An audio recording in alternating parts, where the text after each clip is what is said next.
It's interesting to talk about Gorbachev's reign as well. I think he's widely respected and regarded as this instigator of peace and tearing down these structures that existed, which brutally oppressed thousands and millions of people.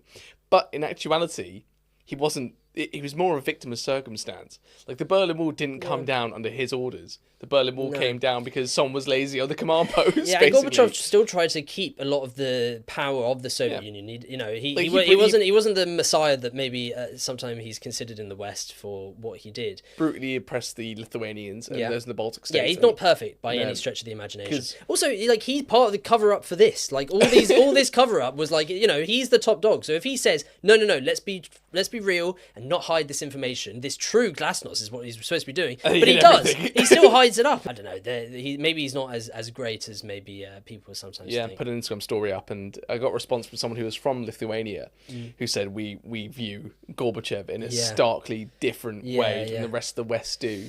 Which is a reminder, I guess, of the way that perspective shifts and shapes how we view people. Yeah, absolutely. Yeah. Basically, when the Soviet Union is like on the verge of collapsing, many of the republics start pushing for it heavily. Some of these republics are just basically like, yeah, fine, you go, you can succeed and become your own nation. Lithuania was basically brutally repressed, and I think people died. Quite a few people died. Yeah, they heavily picked and chose who they wanted to allow to be repressed or not.